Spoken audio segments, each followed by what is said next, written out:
Salut Arnaud. Thierry. Je suis ravi de pouvoir avoir ce moment avec toi. J'ai un peu parlé de ce que vous faisiez déjà dans plusieurs vidéos. Arnaud, c'est quelqu'un dont je vous avais parlé parce que c'est un peu la personne qui m'a reparlé du Quinton après que je l'ai... le Quinton, moi j'avais connu à une époque, je t'en ai parlé, où j'avais été très très mal, où je me suis littéralement gorgé d'ampoules de Quinton hypertonique parce qu'à l'époque on le trouvait qu'en ampoule.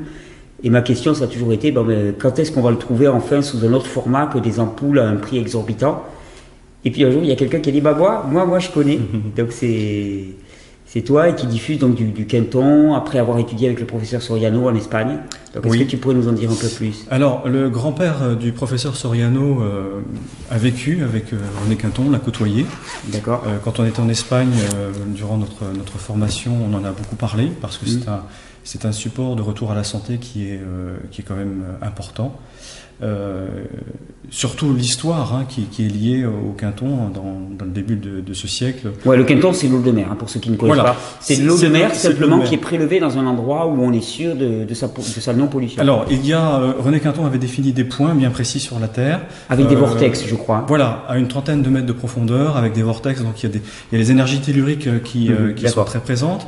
L'important également de trouver, ce sont le phytoplancton et le zooplancton. Oui, qui vont participer, on va en parler tout à l'heure, au caractère colloïdal des minéraux qui sont présents dedans. Et sur le bateau, donc de nombreux les tests de prélèvement sont faits au niveau pollution, et également la présence de ces éléments-là qui garantissent les fonctions non colloïdales de l'eau de mer. Oui, parce que voilà, c'est une question moi, que je me suis longtemps posée, c'est qu'on me disait, voilà, il y a des minéraux dans l'eau de mer. Alors je disais, ok, l'eau de mer, quand elle est brassée dans les océans, je veux bien qu'il soit sous forme bioassimilable, c'est-à-dire colloïdale, avec une charge électrique propre, parce que ça me paraissait cohérent. Mais après, je disais, une fois qu'on l'a mis en bouteille, c'est un peu comme les minéraux dans l'eau d'Évian.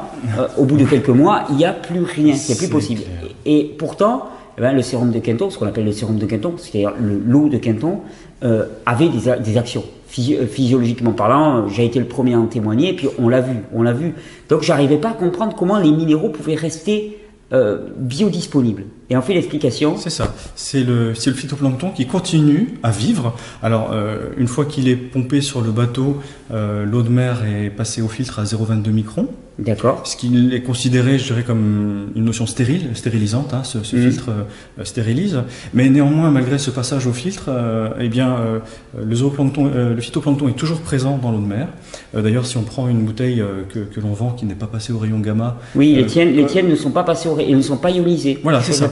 Elles ne le sont pas parce que effectivement, certains trouvent que avoir des choses qui se baladent dans leur bouteille d'eau de mer, ce n'est pas, ça leur convient pas. C'est ce que me dit alors que toi, tu as préféré prendre le choix de la vie.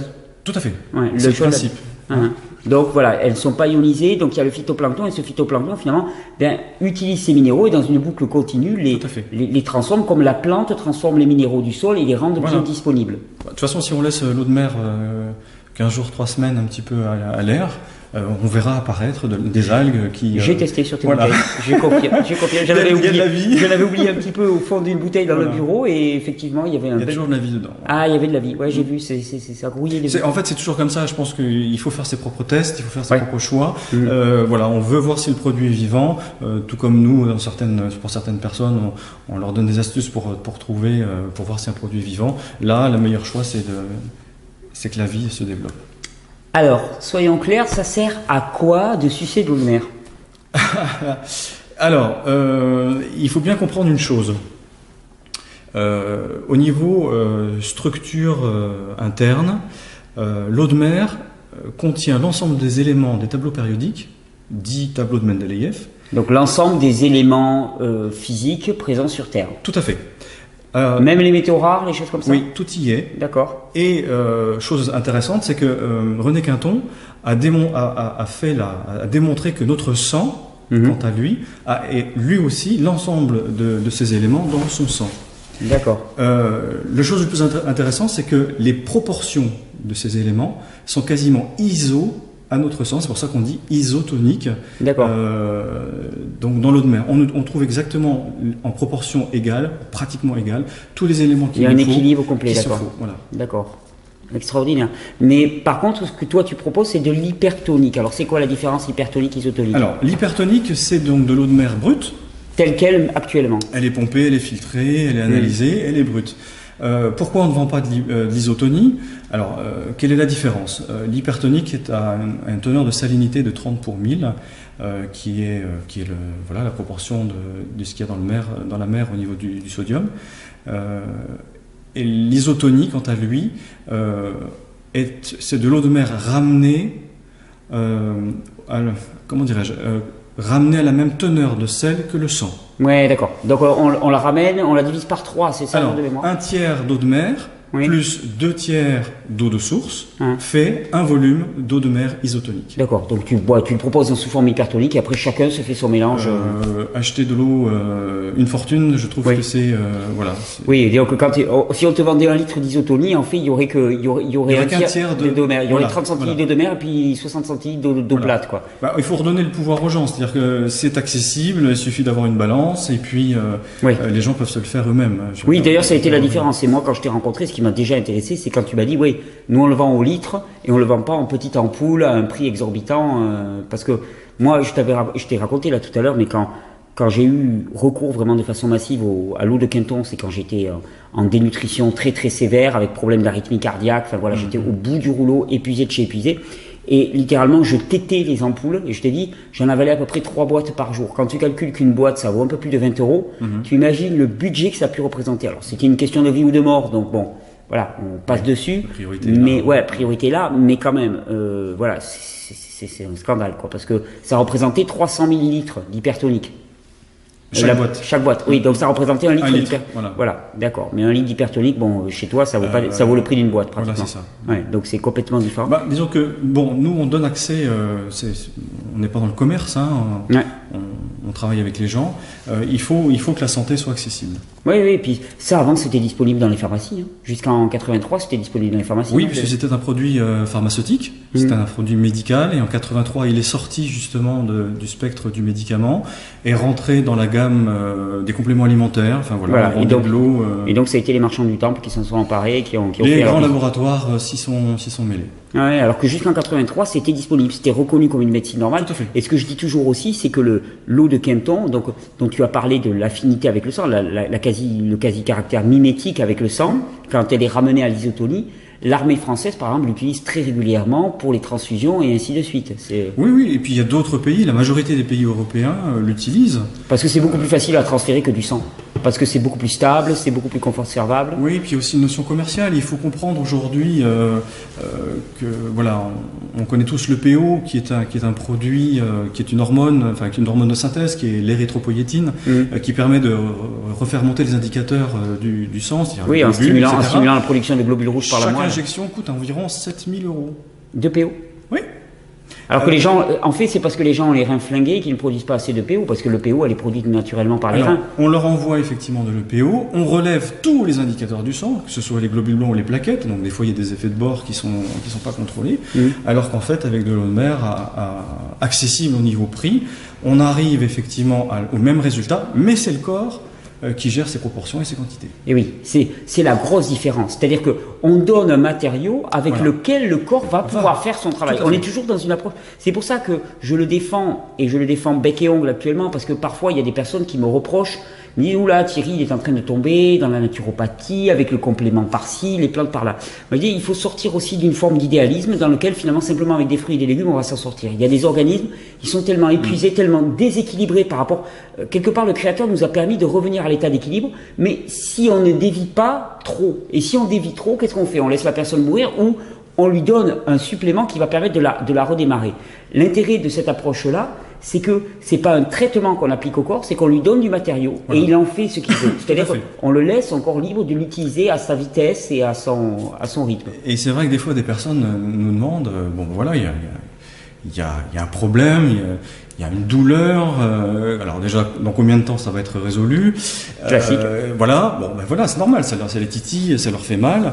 Moi, je fais toujours l'image de cet iceberg. Hein, voilà, on a un bel iceberg qui est la maladie générale, et puis on a cette pointe qui nous fait mal et qui nous perturbe.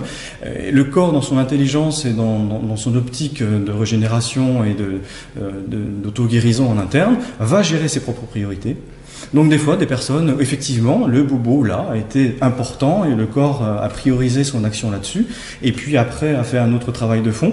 Et puis voilà, on a une personne aujourd'hui avec nous que l'on héberge qui a eu une diarrhée pendant 2 jours parce que la priorité c'était d'ouvrir les émonctoires pour pouvoir travailler après au niveau cellulaire. Donc, mais la cathare, qu'elle soit digestive ou par les sinus et tout, fait partie totale et même un signe très positif du processus de guérison. C'est-à-dire que quand quelqu'un a encore l'énergie pour faire de la fièvre ou pour sortir de la matière sous forme de cathare, ça veut dire qu'elle va pas si mal. Le problème, c'est quand les gens sont tellement épuisés que le système nerveux n'arrive même pas à produire ces... Il se passe plus rien, là c'est dangereux. Les gens qui sont en maladie chronique, c'est-à-dire qu'ils n'ont quasiment aucun symptôme, pourtant ils sont complètement HS, ils sont complètement... Bon, ben là, ça veut dire que tu as des processus chroniques dégénératifs à l'intérieur du corps et que le corps, il a plus rien au niveau du système nerveux. Et là, c'est pour ça que même souvent, il y a une loi, je ne sais pas si tu la connais, qui s'appelle la loi de Hering, de retour à la santé, qui dit que finalement, on repasse par les mêmes états. Voilà. Et quand une personne était tellement épuisée qu'il n'y avait plus de réaction, et puis qu'elle se régénère et qu'elle commence à faire de la fièvre, c'est là qu'il faut comprendre tout ce qui se passe, parce que sinon on va dire, oula, mais il y a un problème. Alors que non, pas du tout, c'est un très bon signe. Ça veut dire qu'elle retrouve de la vitalité. Donc, cette même loi de Hering, on le rencontre également en homotoxicologie. D'accord. Pour toutes les pathologies associées à des maladies génétiques comme le mongolisme, les trisomiques, etc. Où voilà, ce processus de marche arrière équivalente à la marche avant. Exactement. Il y a une espèce de descente dégénérative et puis la remontée régénérative passe un peu par les mêmes étapes. Et ce qui est sorti, ce qui est rentré doit sortir. Et le symptôme n'étant pas un problème en tant que tel, c'est un symptôme, c'est une manifestation. Donc on voit le symptôme quand il rentre et on voit le symptôme quand il sort. Tout à fait. C'est vraiment ce changement. Donc alors, je te disais, on a dévié, mais bon, on boit de l'eau de mer, c'est bien gentil, mais à part ça, qu'est-ce qu'on en fait? Ça sert à quoi? Pourquoi est-ce qu'on en prendrait? On a parlé de la formule sanguine. Donc déjà, toutes les personnes qui sont vraiment délibérément dans une formule sanguine. Des indicateurs du sang, que ce soit plaquettes, globules blancs, globules rouges. Oui, plaquettes, on l'a essayé pour le petit Guillaume là, dont je t'ai parlé là juste à l'instant. C'est magique parce que on sait que c'est la moelle osseuse qui fabrique tout ça. Oui. Donc on va apporter tous ces minéraux à la moelle osseuse, donc on va apporter le matériau lourd et donc on va permettre au corps de pouvoir refabriquer ces indicateurs. Une fois qu'effectivement on a des bons éléments du sang qui sont convenablement constitués, c'est-à-dire que des fois on a des globules rouges qui sont dans des états dégénératifs dès la sortie de la moelle osseuse, donc on est en train de reconstituer la personne avec un capital de sang important. La deuxième action du sérum de Quinton, et on le voit dans le film de Jean-Yves Billien, c'est que les cellules se gorgent de Quinton. D'accord, elles se reminéralisent à une vitesse maximale. Voilà, et il y a un système, il y a un nettoyage, une défloculation qui se produit du sérum interstitiel des cellules. Et donc là, on commence effectivement à atteindre un objectif phare qui est le retour à la santé depuis la base. D'accord, une détoxination complète. C'est ce qui explique aussi qu'il faut y aller très doux au départ sur les quantités parce que ça peut secouer en termes de détoxination. Une cellule qui se met à revivre et à expulser ses déchets, ça peut faire mal. Oui, j'ai une personne qui ne peut qu'en prendre une cuillère à café par jour. D'accord. Et elle a essayé 2 et effectivement, elle a eu... Mais c'est comme avec tout, avec les jus, pareil. Il y a des gens qui sont tellement réactifs qu'ils boivent un quart de verre de jus de carotte simplement et ça les foudroie complètement. D'accord. Donc il faut se rendre compte du déséquilibre qu'on a pu atteindre. Et donc bon voilà, c'est pas une raison pour ne pas faire, c'est une raison pour y aller avec sagacité. Il faut les accompagner, il faut rassurer les gens. On dit voilà, c'est un produit qui est certes vivant, qui va travailler dans l'organisme pour le bien-être exclusif de la personne. Elle n'est pas là pour faire du mal ou quoi que ce soit, puisqu'il n'y a pas aujourd'hui d'effets indésirables connus à part des réactions de détoxication qui peuvent être. C'est-à-dire en pratique, toi tu démarres avec quelle quantité? Alors on ne conseille jamais de l'eau de mer brute type hypertonique. D'accord, donc on la ramène toujours à l'isotonie. Toujours à l'isotonie pour éviter tout choc au niveau du rein ou au niveau de quoi que ce soit. Chose que je n'ai pas fait. Mais moi aussi, j'en bois de l'hypertonique parce que c'est marrant parce que tout à l'heure on en parlait, on disait surtout il faut le prendre dans l'isotonique, puis tous les deux on s'est fait têter les bouteilles quoi d'hypertonique. Bon, parce que voilà, on a l'habitude, notre corps, et puis à un moment donné, on en a besoin. Toi, tu en as eu besoin à des moments critiques de ta vie. Tu as répondu à ce que ton corps te disait, et c'est très bien. Maintenant, voilà, on peut pas le conseiller à tout le monde. Non. Voilà, ramener à l'isotonie, c'est-à-dire on prend un volume d'hypertonique et on rajoute 2 d'eau. Voilà, alors d'eau de source la moins minéralisée possible. D'accord. Hein et donc de ce mélange-là, on en prend quelle quantité pour commencer? Alors, nous on conseille, et encore une fois, il serait malvenu de prétendre savoir chaque posologie pour chaque personne. C'est à chaque personne de faire son ressenti. On peut commencer par une gorgée avant chaque repas. Ou un demi-verre avant chaque repas, ou pour certaines personnes, une cuillère à café. C'est vraiment dans le ressenti. D'accord. C'est exactement comme avec les plantes médicinales. C'est-à-dire quand je dis les posologies ne riment pas grand-chose parce que voilà, chaque terrain est complètement individuel. Et d'ailleurs, c'est tout le challenge, c'est d'arrêter de démissionner auprès d'un spécialiste qui va nous dire il faut que tu prennes telle quantité à tel moment et re-rentrer dans le ressenti, dans sa propre souveraineté quelque part, de savoir qu'est-ce qui est bon pour nous, c'est-à-dire de déterminer ce qui est bon pour nous par notre propre approche. Quoi. Tout à fait. On peut faire des œdèmes aussi si on en prend trop. Oui, moi c'est ce que j'avais fait par exemple à l'époque. Donc là, effectivement, on est en surdosage, on a une bonne crise curative qui démarre, donc on baisse un petit peu parce que ça va un peu épuiser l'organisme, et puis après on peut lisser ça. Et puis après, je dirais que donc pour remonter... Combien de temps c'est une notion que beaucoup de personnes nous demandent. Certaines personnes vont le prendre peut-être à vie. Je pense à des enfants qui ont la drépanocytose, par exemple. Voilà, c'est une malformation génétique du globule. Voilà, il faudra en permanence mais il risque de se balader longtemps avec ça. Ouais. Voilà, un certain temps avec de l'eau de mer. Et puis d'autres, c'est 6 mois, d'autres, c'est 8 mois. Ou certains, pour ma part, c'est un cycle biologique complet, c'est 7 ans. Parce que voilà, j'en ai envie. Mais il n'y a pas de règle. Oui, il n'y a pas de règle. En fait, c'est une hyper-minéralisation. Voilà, il y a le mimétisme avec la formule sanguine et il y a l'hyper-apport de minéral.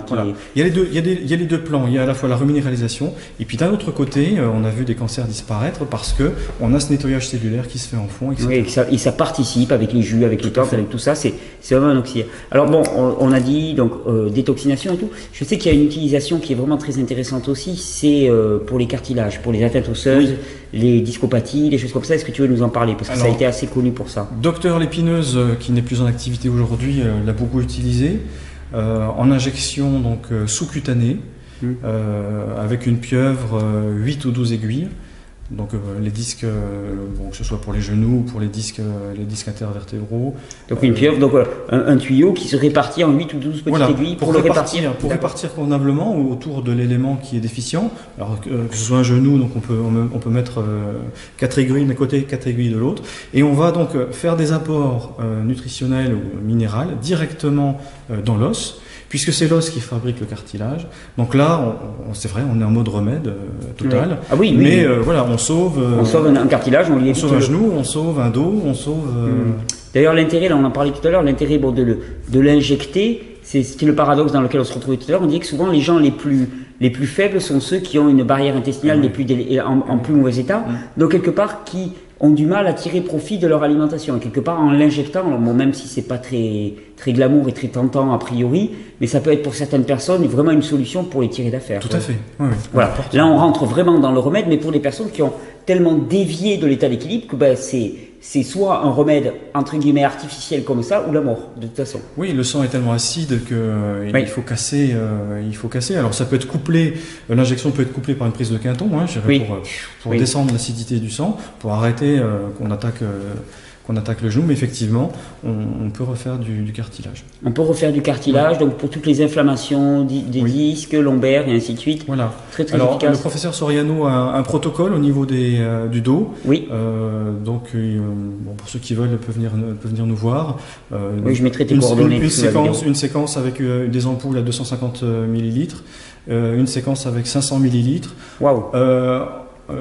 Séparée avec de l'ostéopathie, avec des massages vibrants, pour qu'effectivement on décristallise, on fasse rentrer cette eau de mer, et en fait ces effets accumulée donne de très bons résultats. Oui, c'est là où on se retrouve dans un paradoxe. Tu parles de faire rentrer cette eau de mer, c'est qu'on se rend compte vraiment que les individus qui sont le plus écartés, je veux dire, de l'état d'équilibre, sont ceux qui ont un milieu intérieur extrêmement congestionné, un système nerveux extrêmement épuisé, une barrière intestinale qui est dans un état délétère.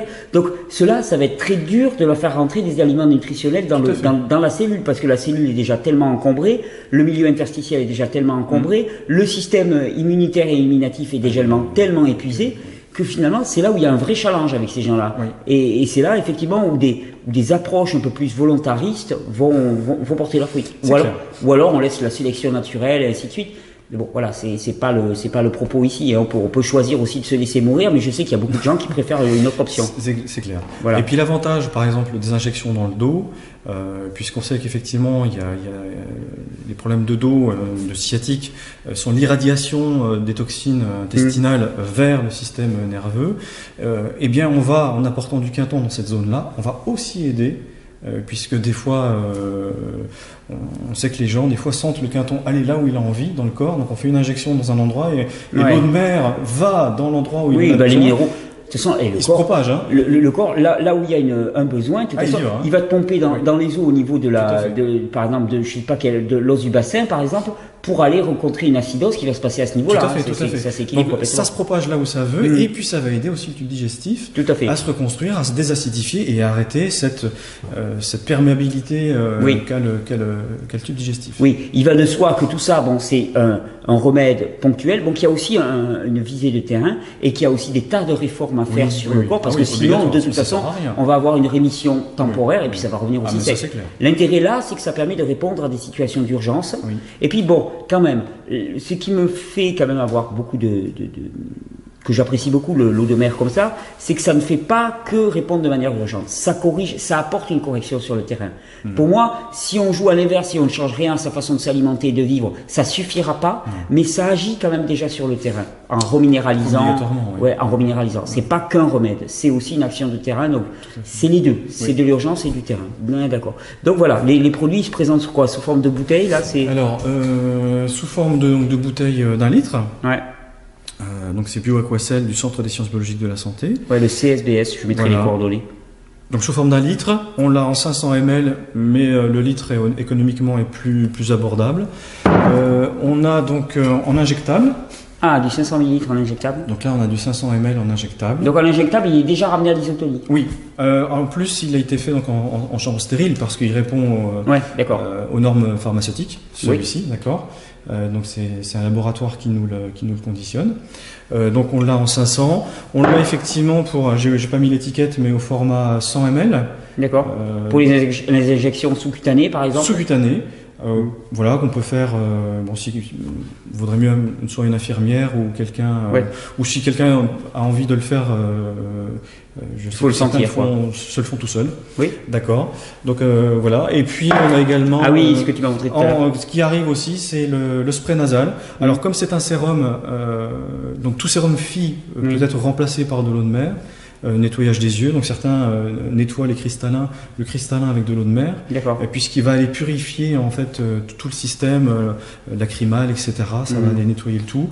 Voilà, moi je l'utilise dès qu'il y a une plaie. Puisqu'en fait il y a aucun pathogène qui peut vivre dans l'eau de mer, hein, et ça reste stérile, c'est stérile et ça bougera pas. Donc voilà, on l'utilise vraiment pour beaucoup de choses. Ouais, c'est assez extraordinaire. En tout cas, moi je suis ravi qu'on puisse enfin retrouver de l'eau de mer dans ces quantités-là et en boire et en consommer, parce que je te dis, moi ça a joué un rôle majeur pour moi, donc je reste toujours attaché à ça et je sais que j'y reviens régulièrement par petites cures. On le sent aussi, hein. Moi il y a des moments où je sens que j'ai un besoin minéral accru, un besoin en hiver, ou un moment par exemple dans lequel j'ai un choix alimentaire dans lequel c'est moins chargé en minéraux. Un petit peu d'eau de mer, ça je sens le besoin. Ouais, non, c'est extraordinaire. Écoute, je te remercie. Je pense que ça va pouvoir interroger et puis interpeller pas mal de monde. On l'a dit, ce qu'il faut bien voir là-dedans, c'est qu'il n'y a pas une approche qui va être la panacée. C'est une multitude, c'est une pieuvre. Il y a l'alimentation, il y a les plantes, il y a l'eau de mer. Et puis pour certaines personnes, c'est ça qui va faire la différence. Pour l'autre, c'est d'autres. Mais en tout cas, ça participe. Ça participe vraiment avec une reminéralisation extrême. Ça l'a prouvé moult fois. C'est pour ça que je tenais vraiment à faire cette vidéo avec toi. voilà, c'est un pur copinage. Hein. J'ai pas d'intérêt commercial, donc je suis très tranquille avec ça. On parlait également du genou, mais dans cette multiplicité de techniques, le mouvement. Oui, pour reconstruire. Bouger. Pour reconstruire le cartilage. Voilà. Le cartilage, là, ça va donner les matériaux au cartilage pour se reconstruire, mais il va falloir le solliciter. Et oui, il va falloir faire rentrer du sang dans les os, il va falloir mettre en mouvement tout ça, faire de la piscine douce, remettre en mouvement sans brusquer le corps, et à ce moment-là, la vie reprend sa place. Super, la vie reprend sa place. Oui. C'est ça. Hein. Parce qu'en fait, elle a été chassée par notre hygiène de vie. Elle a disparu de nous et aujourd'hui, on retrouve des gens qui sont en apnée de la vie. Oui. Et voilà, ils ne demandent qu'à vivre. Ça y participe. Entre autres. Je te remercie, Arnaud. Je t'en prie, Thierry.